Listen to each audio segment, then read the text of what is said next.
What is going on, guys? I want to talk about this old Jane Foster becoming the mighty Thor, not female Thor, during this recent Comic Con unveiling by Marvel and Taika Waititi. I think that's how you pronounce his name. Let me scroll down. I think that's how you scroll his name. Yeah, Taika Waititi. Y'all know I'm not the best with names. And of course, this is the article from Screen Rant. I'm going to read in a second, but that's going to be kind of like background because I want to give my initial thoughts on them naming her the new quote unquote Thor, the one who's going to be wielding the hammer, the same hammer that she could barely hold at Comic Con, man. She this little tiny woman holding this hammer.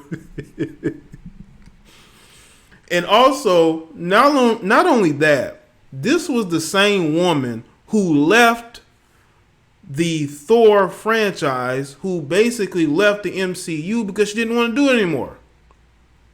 But I guess because they promised her that she would get a bigger role, that she would be the new Thor, the mighty Thor, that enticed her to come back. Also, a nice payday. You know, Marvel, Disney has the money to bring her back. And I just want people to understand this. When I'm thinking of a female Thor, I don't picture her. I just don't. I don't picture Natalie Portman, as the mighty Thor or the female Thor. I still see her as the love interest of Anakin Skywalker. Okay? Padawan. Okay? I don't see her as the mighty Thor, as Taika has basically bestowed upon her. But let's get into the article. Also, this Tessa Thompson as well. Let's not forget about her and her virtue signaling of the alphabet community. It says, when Natalie Portman's Jane Foster becomes worthy in Thor Love and Thunder, which is very cringy, she will be known as Mighty Thor. Before her surprise appearance in Avengers Endgame, audiences had not seen Portman in a Marvel Cinematic Universe film since 2013's Thor Dark World.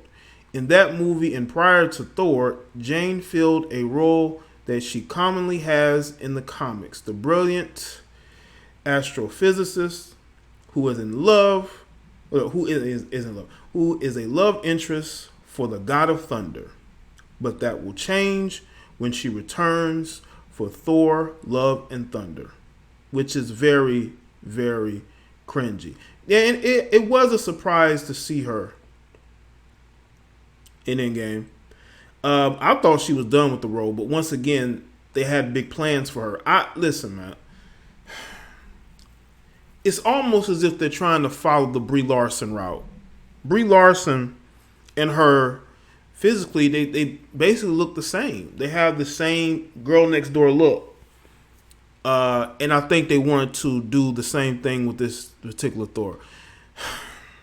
I'm all about authenticity. I'm all about a character fitting the role that they're put in.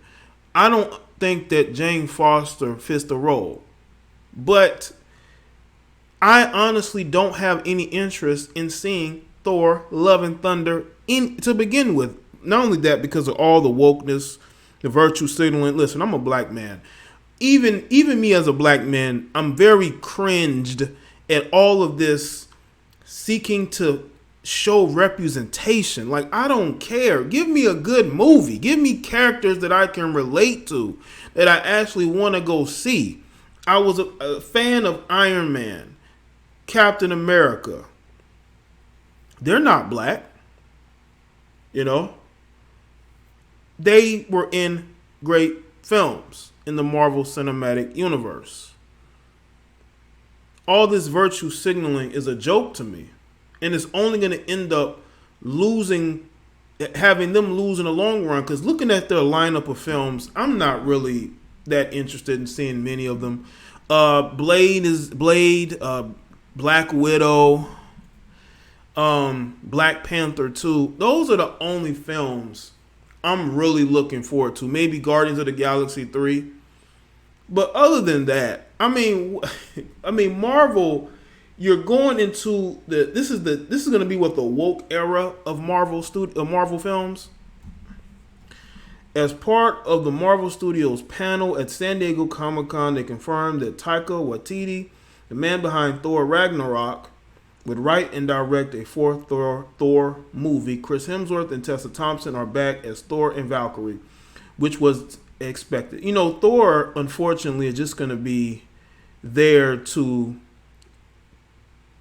sell tickets. That's why he's going to be there. He's going to be there so that the fans who have seen him through these Thor films, who've seen him in other Marvel movies, are going to want to go. Because trust and believe, if this was about Tessa Thompson and Natalie Portman, no one would want to see this film.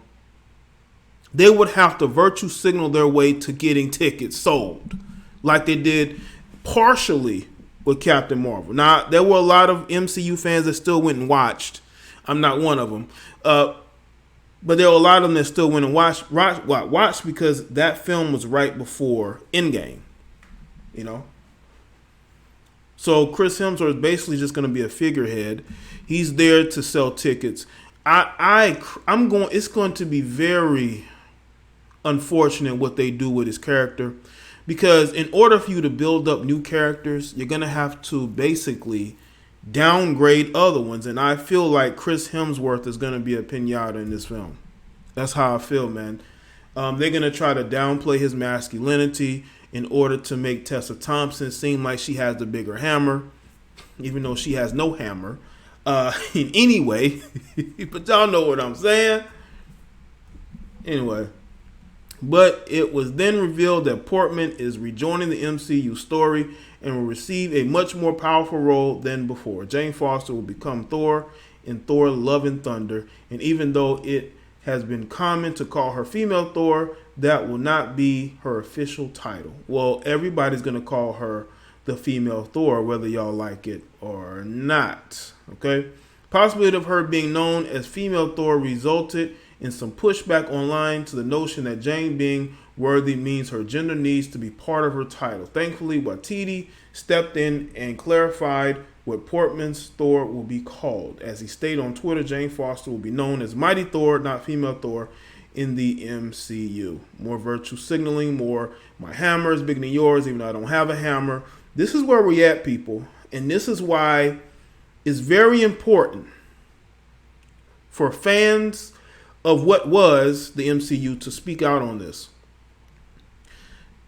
You can't force people to like what you put out there. I don't care what you say and what you do.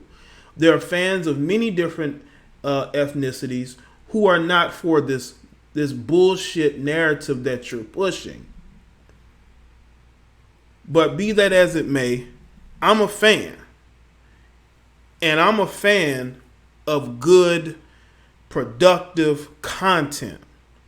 So y'all let me think in the comment section or let me know your thoughts.